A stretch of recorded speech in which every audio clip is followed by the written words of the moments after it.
fulfillment is another name of emptiness. પૂર્ણત્વ માટે પાયાની શરત છે શૂન્યત્વ, અને શૂન્યત્વ આવ્યા પછી ઓળકાર સંતોષનો એ પૂર્ણત્વ છે.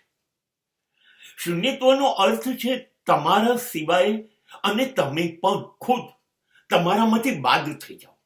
એક પછી એક વસ્તુ બધી છૂટતી જ જાય, સમાજ પણ છૂટી જાય અને તમે પણ છૂટી જાઓ, સંબંધો પણ છૂટી જાય, બધું જ પદાર્થ માત્ર છૂટી જાય. તમે અંદરથી સાવ ખાલી થઈ જાઓ, તમારું કોઈ વજન નહીં, વજન શૂન્યતા. હવે જુઓ તમારી ઉડાન કેવી ઊંચી ઉડે છે. અરે હવે તો તમે ખાલી થયા પછી એવું કહેશો કે મારે પ્રાર્થના પણ નથી જોઈતી, મારે પરમાત્મા પણ નથી જોઈતું, અને એ મિનિટે આ જે ખાલીપણું થયું ને એ મિનિટે ઉપરથી એક સ્વયં પ્રકાશ અંદર ઉતરવા માંડે છે.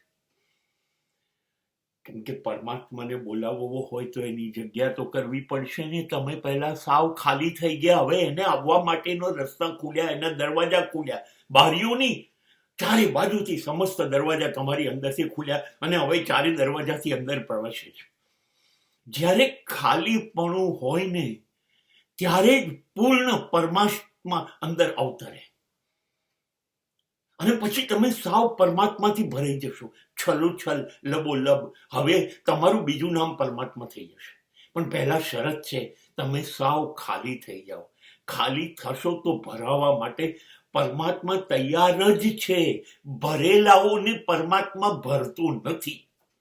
તો જુઓ, પહાડના શિખરો કાયમ તરસ્યા રહે છે, પહાડના શિખરો કાયમ ખાલી રહે છે, કેમ કે ભરેલા છે, ઉઠેલા છે, ઊંચાઈ છે, અને ખીણો ઊંડી ઉતરી ગઈ છે, સાવ ખાલી છે, અને માટે બધું જ પાણી જે વરસે છે પહાડ પરથી નીચે જાય છે. બસ તમે પણ જીવનને સાવ ખાલી કરી કાઢો, સંબંધોથી, સમૃદ્ધિથી, સંપત્તિથી, સત્તાથી, સંપત્તિથી ખાલી કરી કાઢો, અને પછી જુઓ પરમાત્મા તમને ભરી દેશે.